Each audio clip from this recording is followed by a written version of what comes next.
Everyone says your first £1,000 should go towards paying off your debt. That sounds responsible. That sounds smart. That advice will send you straight back to zero. I know because I have been on both sides of this decision. I saved my first £1,000 while working for £5 an hour, and I got the order completely wrong. There's a specific sequence for your first £1,000 that changes depending on whether you have debt, how much of it, and what interest rate it is charging. Most people never learn this sequence and they're stuck for years because of it. I saved my first £1,000 while working in a restaurant for around £5 an hour. That took real time and real sacrifice on that wage. And I spent every penny of it on holidays, meals out, and upgrading my phone. Within weeks, the account was back to zero and I had nothing to show for it. I did not have a plan for that money, so the money made its own plan and left. What I'm about to show you is the plan I wish someone had given to me before I blew it. That mistake has a name and almost everyone makes it. Most people treat their first £1,000 like a reward for working hard. The money comes in, feels like you have earned something nice for once, and leaves before it ever does its actual job. I call this the £1,000 blowout, and it is the single most common mistake people make with their first real savings. Your first £1,000 has one job and only one job. It is your emergency buffer. It's not a reward, not a down payment, and not an investment starter. It's a wall between you and going backwards. Think of it like a seatbelt in a car. It does not make the car faster or drive more exciting. But the day something goes wrong, it saves you. Your first £1,000 works the same way. It is not there to grow. It is there to protect. Think about what happens without it. Your car breaks down. That is £400 you don't have. It goes on a credit card, charging 20% interest. 6 months later, that £400 problem has become £500 problem. The emergency buffer stopped that cycle completely. £1,000 will not cover every emergency you will ever face, but it absorbs the most common unexpected costs without touching a credit card. This is why this comes first in the first £1,000 blueprint. Before investing, before paying off debt, before anything else. But it only works if you protect it from yourself. Most people start dipping into their emergency savings for things that feel urgent but are not actual emergencies. I call this the true emergency test, and it has one rule. A true emergency is an unexpected cost that would send you into debt without this buffer. Your car engine fails and you need it to get to work. That passes the test. Your boiler breaks down in the middle of winter. That passes the test. An unexpected medical cost you could not plan for. That also passes. Here is what does not pass: a holiday, a Christmas present, new phone because yours is slow. If you can see it coming, it's not an emergency, it's a budget item. Think of it like a bouncer at a club door. Only genuine emergencies get in. Everything else gets turned away. If you ever use the buffer, rebuilding it becomes your number one priority before anything else. Most people keep their emergency savings in their current account right next to their spending money.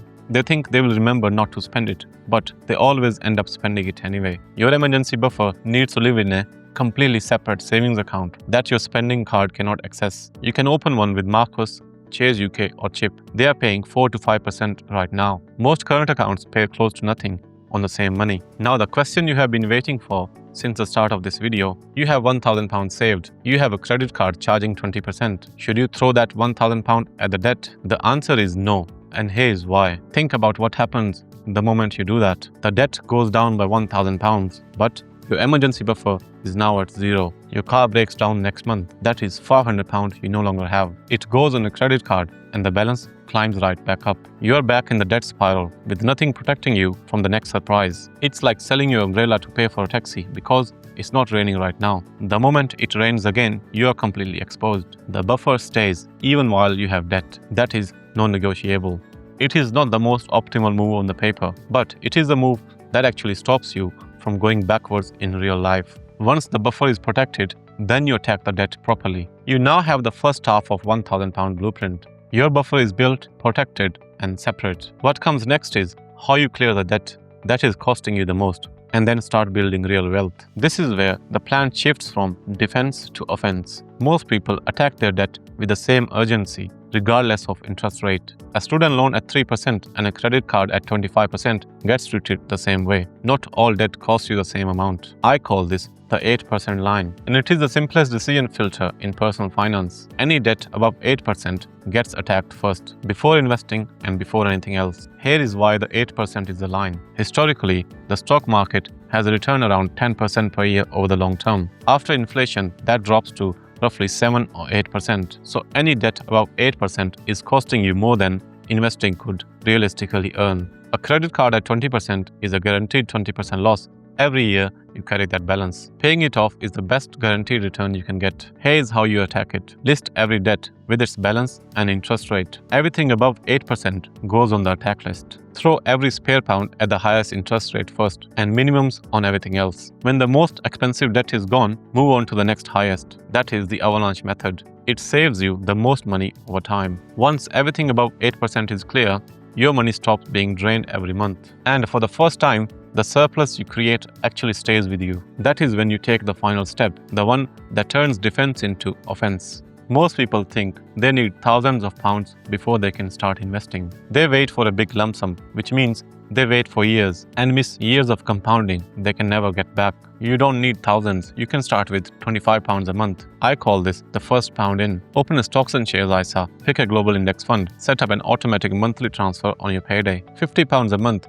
invested from age of 25 at 10% per year grows to over £250,000 by the time you are 55. You put in £18,000 of your own money. Compound interest added over £230,000 on top. £18,000 of your own money turned into over £250,000. That is what starting early does. Every year you delay is a year of compounding you can never recover. When I first started investing, I could only afford £50 a month. That was all I had left after covering my essentials and rebuilding my buffer. The amount matters far less than the habit of starting and not stopping. It took me years to get here because I kept blowing my money before it could do anything useful. You don't have to wait that long if you follow the order. There is something I'm working on for a future video that connects directly to this. How a single number you have probably never checked is quietly costing you thousands on your mortgage, on your car, and everything you borrow. Make sure you're subscribed so you don't miss it. At the start of this video, I told you most people with debt think their first £1,000